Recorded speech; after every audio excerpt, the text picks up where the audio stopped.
Learn the art of inner calm. Stop being overly sensitive vertical bar. STOIC today, YouTube. What if calm isn't the absence of emotion but the presence of mastery over it? Could your greatest strength lie not in defending your peace, but in refusing to surrender it? What if the art of inner calm was the one discipline that transforms your sensitivity from a burden into a superpower? Welcome to the STOIC Today YouTube. Please take a moment of your precious time and generosity to click the subscribe button, comment. Thank you very much. Please listen to the next great content. Imagine waking up tomorrow and realizing nothing external has the power to disturb you anymore. Not a careless word, not a cold stare, not even the silence of someone you once cared about. Imagine a life where your peace isn't fragile, where it's not a candle flickering in the wind but a fire quietly burning from within. Steady, resilient, untouchable. Most people move through life like open wounds, feeling every breeze as a storm, every whisper as a roar. But what if sensitivity didn't have to mean suffering? What if you could keep your heart open, your spirit alive without letting the chaos of the world dictate the rhythm of your mind? This isn't about becoming numb. It's about becoming wise. About mastering the art of feeling deeply without being shattered easily. About standing in the middle of noise and staying silent inside. And that journey starts with learning that peace is not something you find, it's something you build. One thought, one breath, one choice at a time. Today we're going to walk together through the quiet corridors of inner calm. We'll explore why peace isn't a gift, but a discipline. Why not every feeling deserves your full attention, and how mastering your reactions can change the way you experience life itself. So take a deep breath and let's begin. Peace is not a gift, it's a discipline. Most people think peace is something that happens to them, a result of perfect circumstances, quiet mornings, no stress, no conflict, no chaos. But real peace, the kind that stays with you even in the middle of a storm, that kind of peace is not handed to you. It's trained, it's earned, it's practiced daily, silently, and often painfully. You don't just wake up calm one day. You become calm by choosing again and again not to feed the chaos. You build inner calm every time you don't answer an insult with an insult. Every time you notice your rising anger and breathe instead of break. Every time you want to fight back, but instead you let stillness speak for you. That's not weakness. That's self-mastery in action. Because peace isn't passive. It's not sitting on a beach far from the noise. It's being able to sit with yourself when your mind is loud and still not believe every thought it throws at you. It's knowing how to return to your center even when the world tries to pull you in every direction at once. And that kind of peace doesn't arrive overnight. It's not found in books or quotes or one-time decisions. It's carved into your nervous system through repetition, through presence, through learning how to choose your focus again and again. There will be days when your emotions want to take control. Days when people say things that sting, when life doesn't go as planned, when your old wounds ache. And those are the exact moments when the real work begins. That's when you train your attention, your posture, your breath. You don't react, you observe. You don't deny the emotion, but you don't let it drive either. You pause. And in that pause you reclaim your power. It's not about becoming unfailing. It's about becoming unshakable. There's a world of difference. So, if you've been waiting for peace to find you, stop waiting. Build it, choose it, sharpen it like a blade, cultivate it like a garden, because the truth is simple. Your peace will never be stronger than your discipline. And the more you practice this discipline, the more unbothered you become. Not because you stop caring, but because you finally learn what's truly worth your care. You're not obligated to feel everything deeply. It's tempting to believe that depth of feeling is the highest form of humanity. That if you don't feel everything deeply constantly, you're somehow lacking. But this is a beautiful lie. The world often says to sensitive souls, a lie that burdens your heart with every passing shadow, every careless word, every silence heavy with misunderstanding.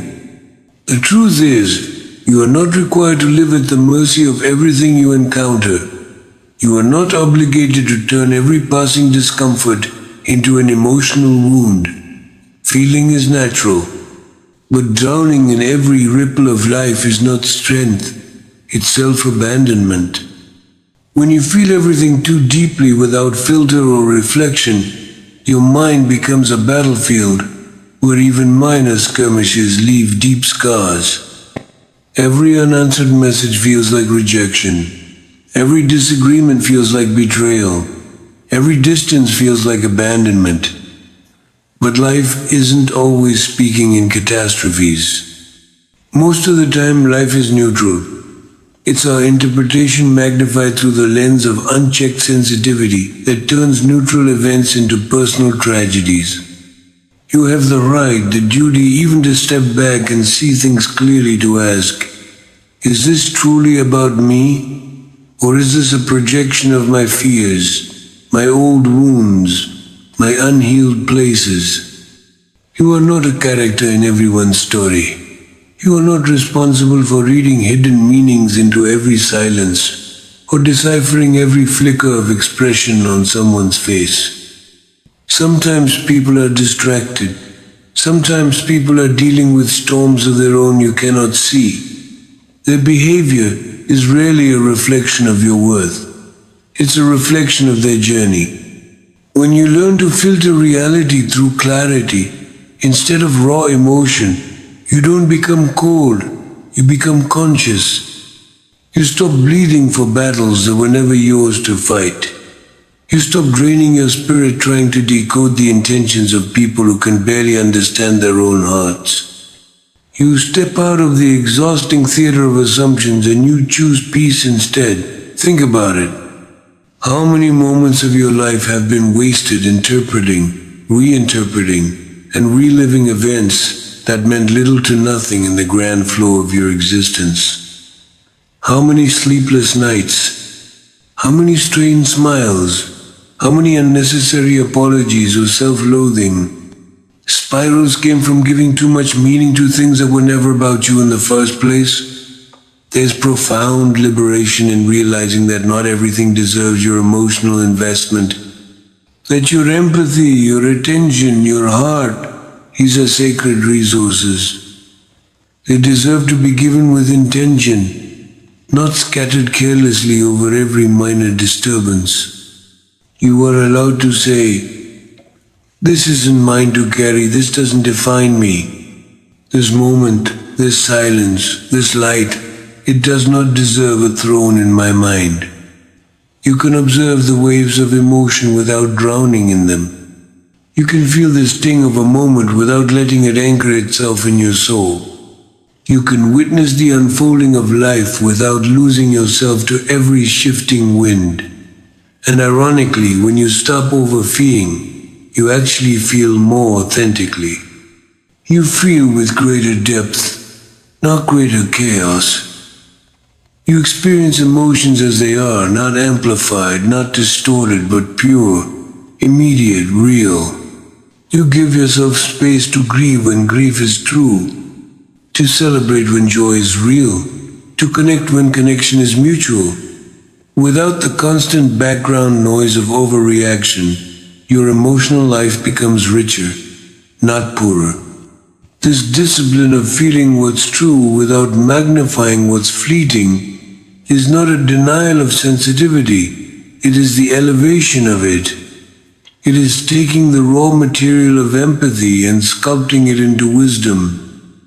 It is protecting your inner sanctuary so that you can meet life with an open heart, but a steady one.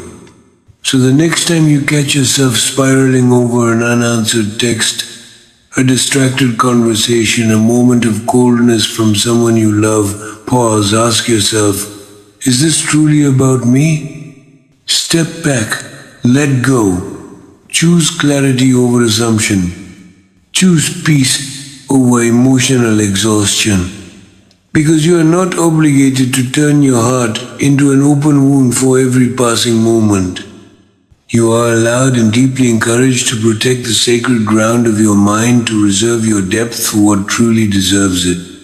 You are not cold when you do this. You are wise, and in that wisdom you finally find a tenderness that does not destroy you. It strengthens you. Sensitivity without strength becomes self-sabotage. There is something beautiful, almost sacred, about being able to feel the world deeply, to sense the subtle changes in a room's energy, to notice the tremble in someone's voice that others miss, to carry an unspoken empathy for invisible struggles. Sensitivity is not a flaw, it is a gift, but only when it's anchored in strength. Without strength, sensitivity turns inward like a blade, cutting not through confusion, but through your own spirit. It becomes a form of self-sabotage, an endless cycle of overthinking, overfeeing, and ultimately overwhelming yourself into silence, paralysis, and pain. You were not born to be crushed by your ability to feel. You were born to use it, to navigate, to connect, to understand, but that requires a foundation of resilience. Without it, you become a prisoner of your own perceptions. Every slight feels like a betrayal. Every misunderstanding feels like a wound. Every shift in someone's mood feels like a reflection of your inadequacy. And life becomes exhausting not because it is cruel, but because you have given your emotional weather to forces outside yourself. Strength does not mean hardness. It doesn't mean building walls so high that nothing can touch you. It means learning to be open without being shattered. It means knowing the difference between what deserves your tenderness and what demands your detachment. It means understanding that you can be both sensitive and sovereign, that you can feel deeply without handing over the keys to your inner peace. Imagine a violin finely tuned. Its strings are sensitive to the slightest touch, but they are not weak. They hold tension and strength together in perfect harmony, creating beauty. Without tension, the strings would make no sound at all. Without resilience, sensitivity collapses into noise.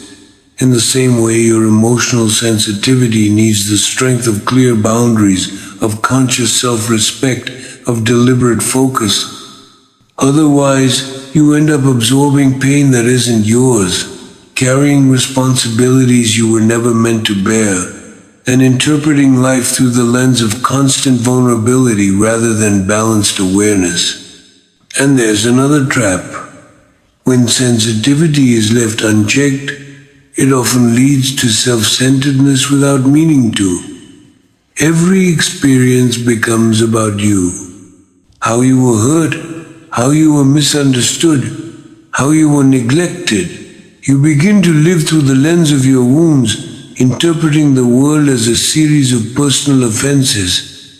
And slowly the world shrinks, not because it has changed, but because your heart has turned inward on itself. True strength allows you to step outside of that, to see other people's pain without making it about your own, to witness someone's anger or coldness and understand that it's a reflection of their inner struggle, not a condemnation of your value. To accept that sometimes life is difficult, people are imperfect, and pain happens, but none of it has to define you unless you allow it. Building emotional strength is not about numbing yourself. It's about nurturing yourself, It's about recognizing when to hold space for your feelings and when to gently guide yourself back to clarity. It's about cultivating the ability to sit with discomfort without letting it rewrite your story. And yes, it takes practice, it takes patience, but it is the path to true emotional freedom, because when sensitivity is paired with strength, it becomes wisdom. It becomes a light you carry into the world. A light that sees clearly, feels deeply, and yet stands unshaken. A light that listens without losing itself, that loves without losing its dignity, that grieves without losing hope. The world doesn't need you to harden. It doesn't need you to close off your heart or silence your tenderness. It needs you to be strong enough to keep your heart open even when it hurts. To keep your spirit alive even when others try to dim it. To choose again and again to be both sensitive and resilient. Because when you master that balance, you stop being at the mercy of the world's storms and you become the calm within them. Mastering calm begins with mastering your inner dialogue. If you truly listen, you realize the loudest voice in your life isn't the world outside. It's the one inside your own mind. Day after day, thought after thought, there's a constant conversation happening within you. And whether you realize it or not, that voice is either building your calm or breaking it. Mastering external challenges without mastering your inner dialogue is like trying to calm a storm by rearranging the clouds. You might shift appearances temporarily, but the turbulence remains. Real calm, lasting, unshakable calm begins the moment you take responsibility for the way you speak to yourself. Most people allow their minds to run wild. Every fear is indulged. Every insecurity is given a stage. Every minor failure becomes a prophecy of doom. The mind unchecked can become a cruel narrator, dramatizing pain, exaggerating threats, replaying regrets, inventing futures drenched in anxiety. And when that voice goes unchallenged, it robs you of peace long before anything in the external world even touches you. Mastering your inner dialogue doesn't mean pretending everything is perfect. It doesn't mean toxic positivity or forcing yourself to chant affirmations you don't believe. It means developing an honest, calm, and resilient conversation with yourself, one rooted in reality, not fear. It's learning to notice when your mind spirals into worst-case scenarios and gently pulling it back. It's questioning harsh self-judgments instead of accepting them as truth. It's replacing catastrophic interpretations with balanced, clear perspectives. For example, when you fail at something, the undisciplined mind might scream, "You're worthless. You'll never succeed." But the trained mind replies, "This is a setback, not a sentence. What can I learn? How can I grow?" When someone withdraws from you, the fearful mind says, "You're not lovable. You're being abandoned." But the grounded mind answers, "Everyone has their own battles. Their distance is about them, not a reflection of my worth." This inner dialogue is not about denial. It's about direction. It's about choosing the thoughts that serve your strength over the ones that feed your weakness. It's about curating your mental environment with the same care you would curate your home, clearing out the clutter, repairing the cracks, letting in the light. And like anything worth mastering, it requires daily practice. It's in the moments when your thoughts start racing that you have to catch them, question them, redirect them. It's in the moments of emotional overwhelm that you have to step back and anchor yourself with words that heal rather than harm. No one can do this for you. No relationship, no achievement, no external validation will ever quiet an undisciplined mind. Only you can rewire the voice inside. Only you can choose to become your own source of calm instead of your own source of chaos. Think of your inner dialogue as the soil from which your emotional state grows.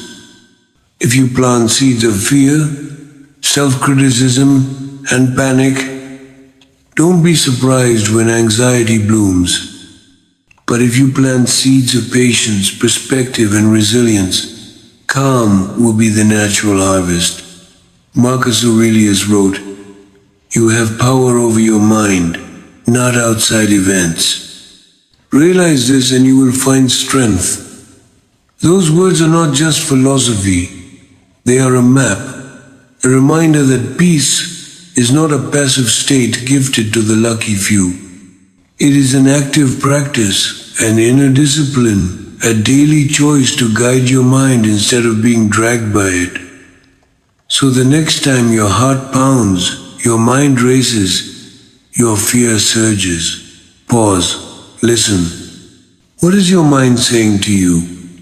Is it a friend speaking or an old wound screaming? Is it the voice of wisdom or the echo of past pain? You can't always control what thoughts arise, but you can always choose which ones you engage with, which ones you believe, and which ones you let go. Master that, and you master your calm. You master your life. Not reacting is a power move, not weakness. In a world that constantly demands instant responses, silence is mistaken for weakness. Composure is seen as a lack of courage, and restraint is often misunderstood as surrender. But the truth is not reacting, not letting every word, every situation, every provocation pull you out of yourself is one of the purest expressions of inner power. Anyone can react. A child can react. A wounded animal can react. Reaction is instinctual, automatic, often driven by fear or anger. But choosing not to react, choosing to pause, to observe, to respond only when necessary and with full command of yourself, that is rare. That is strength. That is a skill most never develop because they are too busy trying to defend their pride or protect their ego. When someone insults you, it's tempting to strike back. When someone misunderstands you, it's tempting to explain endlessly, to argue, to fight for your narrative. But every time you let yourself get dragged into these small battles, you lose something greater.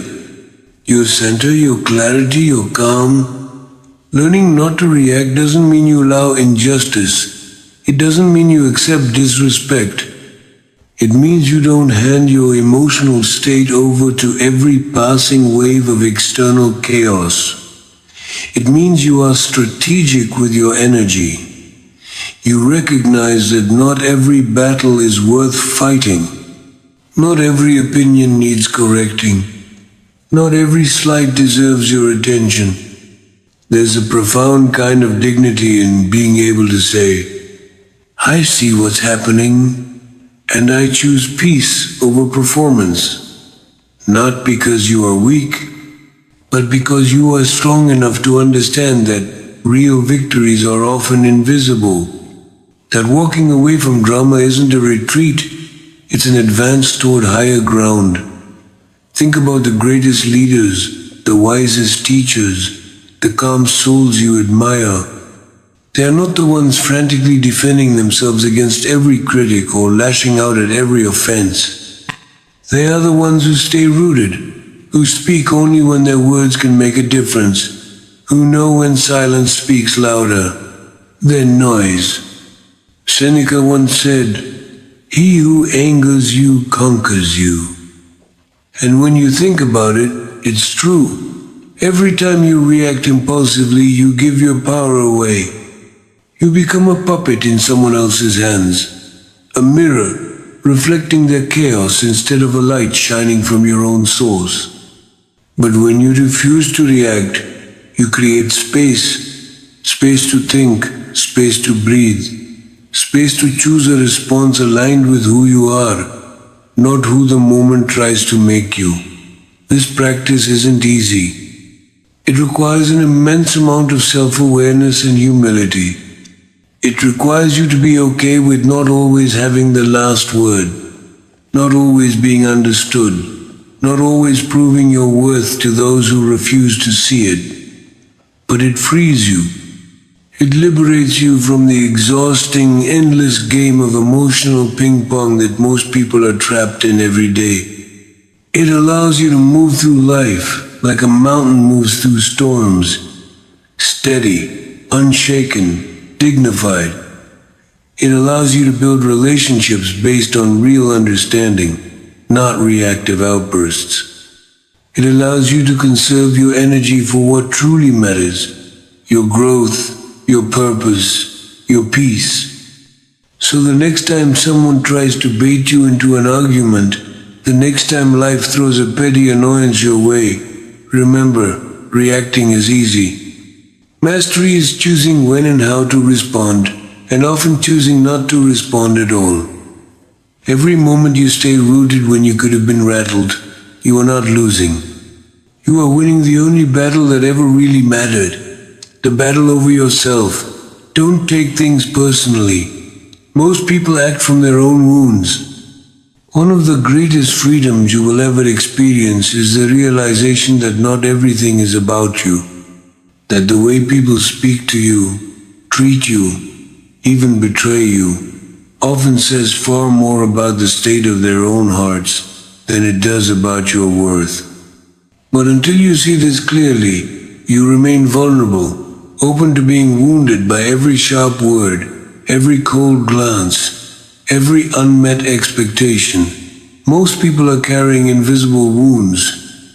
Wounds from childhood, from broken trust, from disappointments they never fully healed.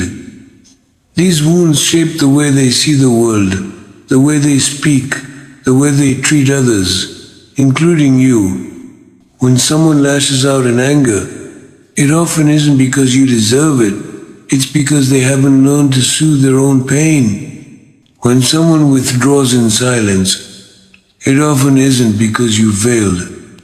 It's because they are afraid of vulnerability, terrified of needing someone who might not stay. If you take every word, every behavior personally, you turn yourself into a reflection of someone else's suffering. You lose the power to see clearly, to love wisely, to protect your peace.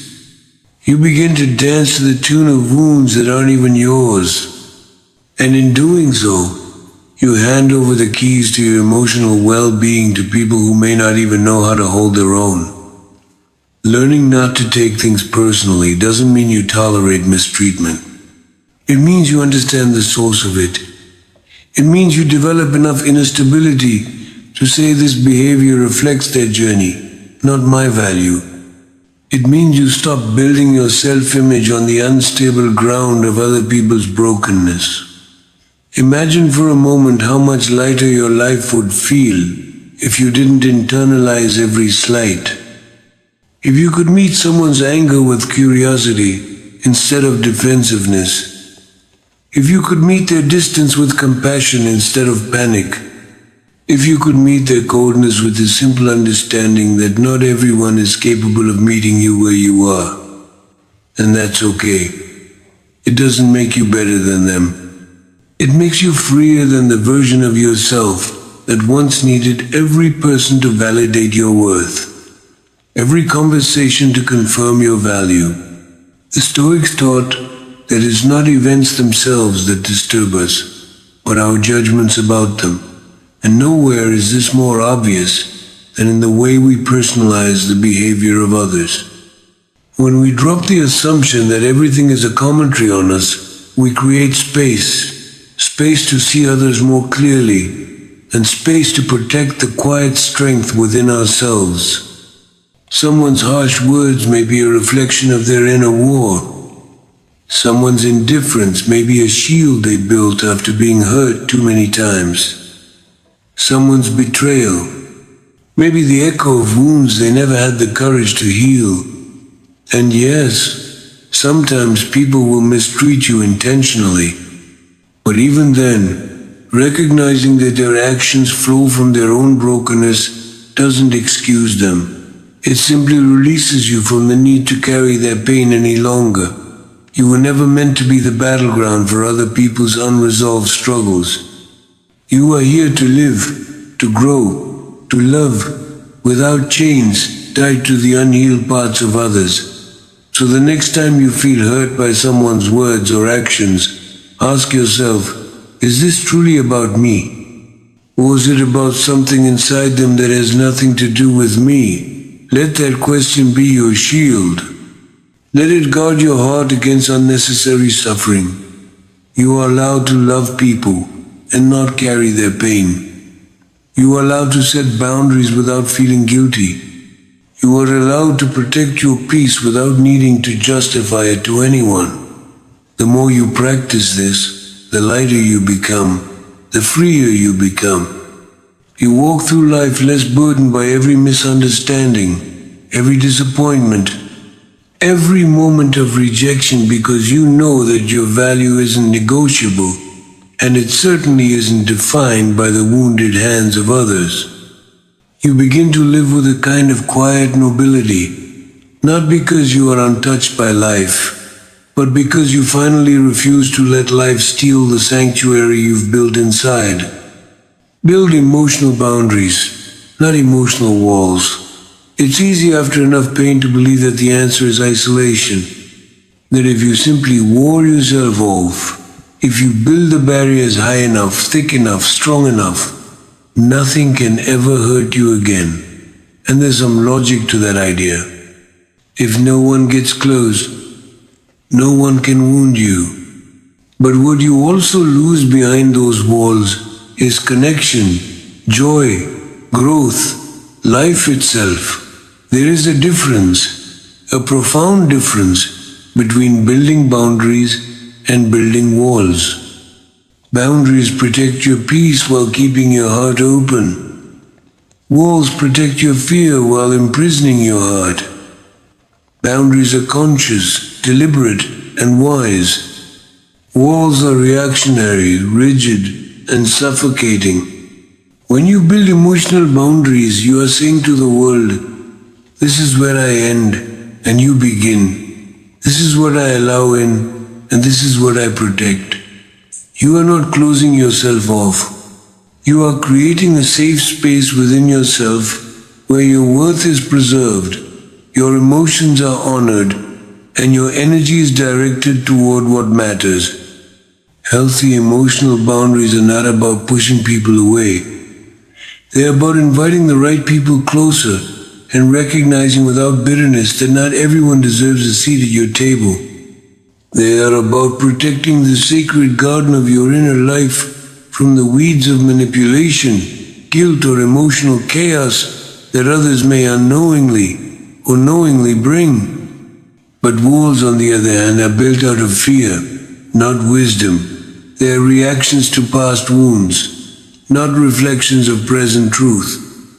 When you build walls, you don't just keep pain out.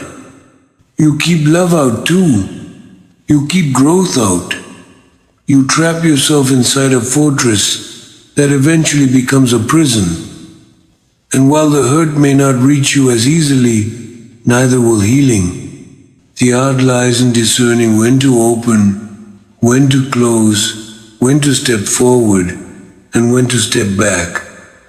Not based on fear, but based on clarity and self-respect. You don't need to shut everyone out to stay safe. You just need to refine your filters. You need to listen more to your intuition, that quiet knowing inside you that often whispers, this person drains me, or this situation crosses a line. Honor that voice. Strengthen that voice. Let it guide you without anger or resentment, because the purpose of a boundary is not to control others. It's to control your exposure to what dims your spirit. It's to honor the reality that while you cannot change how others behave, You can absolutely decide what you allow to affect you. Imagine standing at the edge of a vast ocean. You cannot control the waves, but you can choose where you build your home. You can choose how far you let the tide come in. That is the work of boundaries, to stay connected to the world without being swallowed by it. And boundaries aren't always visible. Sometimes they are silent decisions. The decision not to engage in certain conversations. The decision to say no without guilt.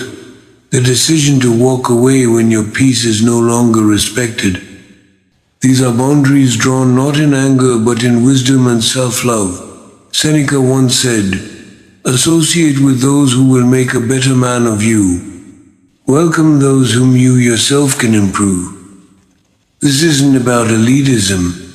It's about stewardship of your own soul. It's about recognizing that your emotional environment shapes you just as surely as your physical environment does. You cannot stay healthy if you live in pollution. You cannot stay peaceful if you constantly invite chaos into your inner world. Setting boundaries will disappoint some people. It will confuse others. It may even anger a few. But remember, your responsibility is not to manage their emotions. Your responsibility is to protect your peace, to live aligned with your values, to create a life where your soul can breathe freely without apology. And every time you honor your boundaries calmly, consistently, compassionately, you reclaim a little more of your power. You remind yourself that you are not here to be everything to everyone. You are here to be true to yourself, because ultimately a boundary is not a rejection of the world. It's an act of profound love for yourself and for the kind of life you are consciously choosing to build. Train your nervous system to feel safe in silence. Silence is a space most people fear. It is in the absence of noise, of constant stimulation, that the deepest anxieties rise to the surface. Left alone with their thoughts, many begin to feel an almost physical discomfort, a restlessness that demands they reach for a screen, a distraction, a conversation, anything to avoid simply being. But what if silence isn't the threat we imagine it to be? What if silence, when approached with courage, becomes a sanctuary instead of a void? If you want true calm, true resilience, you must train your nervous system to feel safe in stillness. Because without that safety, you will always be reacting not to the world outside, but to the turmoil within. And much of what we label as overreaction or oversensitivity is simply the nervous system panicking when confronted with the unknown, the unstructured, the silent. It's easy to overlook how deeply modern life conditions us to fear quiet, the endless buzzing of notifications, the background hum of media, the quick fixes of entertainment. They all create a rhythm of constant engagement. And in that rhythm, stillness feels wrong.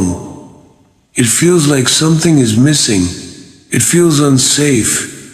But your nervous system wasn't designed for constant noise. It wasn't meant to process an infinite stream of information without rest. It was meant to cycle, to engage, and then to retreat, to act, and then to regenerate, to move outward, and then to return inward. Without the inward return, without the practice of stillness, you become like an instrument always played but never tuned, slowly falling out of harmony with yourself. Training yourself to feel safe in silence is not about withdrawing from life. It's about giving yourself a place to come home to, no matter how chaotic life becomes. It's about anchoring yourself so deeply in your own presence that the absence of external input doesn't feel like abandonment. It feels like sanctuary, and it begins small. It begins in those moments when you resist the urge to fill every gap with sound. When you sit in your car without turning on the radio, when you wait in line without scrolling through your phone, when you let the evening settle without background noise, these tiny acts of stillness send a message to your nervous system. You are safe. You are enough. Nothing needs to happen right now. At first it might feel uncomfortable, like an itch under the skin, like an anxiety you can't quite name. That's okay. That's the old programming unraveling. With time and patience, you'll notice something extraordinary. The discomfort fades, and in its place grows a spaciousness, a quiet kind of strength. You begin to realize that silence isn't empty. It's full of breath, full of awareness, full of subtle life. You can't hear when everything is too loud. In silence, you start to hear your own deeper needs, the ones buried under all the noise. You start to notice the tension you carry in your body, the patterns your mind keeps replaying. You start to reclaim the parts of yourself that were drowned out by endless distraction. And most importantly, you begin to uncouple silence from fear. You stop interpreting stillness as loneliness. You stop interpreting lack of external stimulation as a sign that something is wrong. You stop interpreting the absence of noise as a personal failing. Instead, you start recognizing silence for what it truly is. A space where healing happens. A space where strength is forged. A space where you remember who you are without the world's constant commentary. Marcus Aurelius wrote, "Nowhere can man find a quieter or more untroubled retreat than in his own soul." And it's true, but only if you learn to make that inner retreat a place of safety rather than a battlefield. So the next time you find yourself reaching for a distraction out of habit, pause, breathe, sit with the discomfort, let it pass. Teach your body that you can be still and still be whole, that nothing needs to happen for you to be okay, because the more you train your nervous system to feel safe in silence, the less you will be ruled by the noise outside you, and the freer you will become to live with clarity, with depth, and with unshakable peace. Calm doesn't mean indifference. It means authority over chaos. There's a common misunderstanding in the world that if you remain calm, especially when things are falling apart, you must not care enough. That if you don't react with urgency, with anger, with visible distress, you must be cold, detached, indifferent. But that misunderstanding says more about our culture's addiction to emotional chaos than it does about the true nature of calm. Calmness isn't apathy. It's authority. It's not a sign that you're unaffected by life, but a sign that you've learned how to respond to life with intention instead of impulse. It's a quiet, deliberate choice to meet storms with steady hands. Not because you don't see the danger, but because you know panic never built a bridge through a flood. When you cultivate real calm, you're not tuning out life's difficulties. You're tuning in with a deeper awareness that thrashing against the current only pulls you under faster. Calm is not absence of feeling. It's mastery of feeling. It's choosing not to let temporary emotions drive permanent decisions. It's feeling the depth of sorrow, the sting of betrayal, the rush of anxiety, and still standing rooted, still choosing thoughtful action over chaotic reaction. In moments of crisis, most people look outward for control. They try to fix, to argue, to dominate the external world. But those who truly understand the nature of calm look inward first. They realize that the only thing they ever have complete authority over is themselves, their breath, their focus, their internal state. The Stoic philosopher Epictetus taught, It's not what happens to you, but how you react to it that matters. And that teaching, simple on the surface, holds a secret to real power. Life will bring storms. People will disappoint you. Plans will unravel. Pain will visit you. None of this is a failure on your part. It's the nature of existence. But how you choose to meet that reality, that's where your freedom lives. Imagine a tree in the middle of a fierce storm. The weak tree snaps in the wind, its roots too shallow, its branches too rigid. But the strong tree, deeply rooted, flexible, patient, bends without breaking. It feels the full force of the wind, but it endures. And when the storm passes, it stands even stronger than before. You are that tree. Your calm is your roots. Your calm is your strength. It allows you to bend when life demands it without losing yourself. But calm must be cultivated. It doesn't appear by wishing for it. It's built in small moments.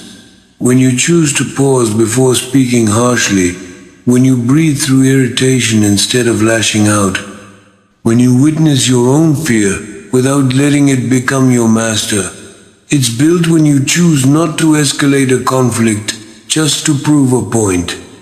When you let someone else's anger pass through you without lighting a fire inside your own chest. When you trust that sometimes the best response is no immediate response at all.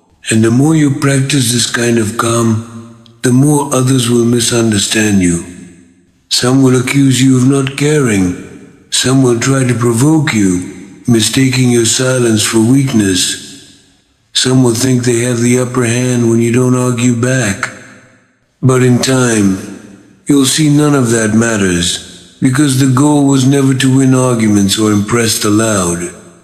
The goal was to live well, to move through life with dignity, to preserve your peace as if it were a sacred fire. Because it is, you will begin to notice how much more energy you have when you're not spending it on unnecessary battles. How much more clearly you can think when your mind isn't clouded by emotional chaos. How much more deeply you can love, create, and experience life when your soul isn't constantly recovering from the wounds of reaction. True calm doesn't mean you're not involved in life. It means you are fully involved, but from a place of strength, not survival. So the next time someone mistakes your calm for indifference, let them. You don't owe anyone the performance of panic. You owe yourself the preservation of your peace.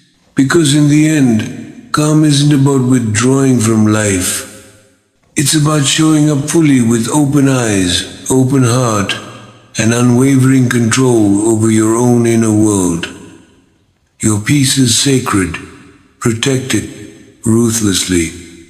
There comes a point in your life when you realize that peace is not just a pleasant feeling. It's not a bonus you enjoy when things are easy. It's the foundation of everything. Your clarity, your strength, your happiness, your ability to give to others without losing yourself.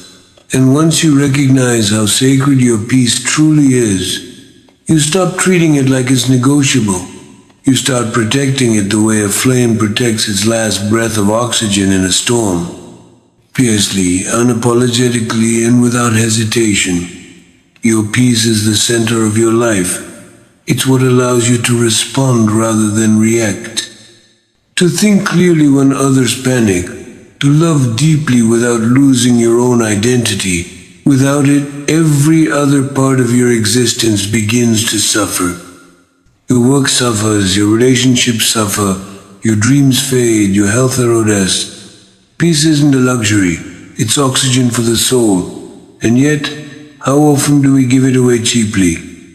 How often do we let the careless words of a stranger ruin an entire day?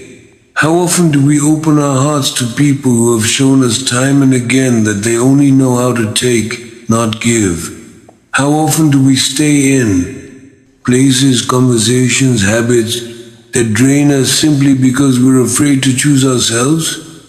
You don't owe your peace to anyone, not to the friend who manipulates your kindness, not to the family member who guilts you into abandoning your own needs, not to the culture that teaches you that self-sacrifice is the highest virtue. Even when it leaves you hollow, guarding your peace doesn't make you selfish. It makes you wise. It means you understand that you cannot pour from an empty cup. It means you respect your energy enough to invest it where it can grow instead of where it withers. Protecting your peace ruthlessly means saying no, not out of cruelty, but out of compassion for your own soul. It means walking away from battles you could win but don't need to fight. It means refusing to explain, justify, or apologize for the boundaries you set to keep your spirit intact. It means listening closely to the subtle shifts within you, the tightening of your chest, the draining of your energy, the heaviness that settles after certain conversations or environments. These are your soul's warning signs. Honor them, trust them, and yes, it will cost you. Protecting your peace might cost you relationships built on your willingness to overextend. It might cost you admiration from people who only valued you when you were easy to access and easy to exploit. It might cost you the illusion of belonging in spaces that require you to betray yourself to fit in. But what you gain is worth infinitely more.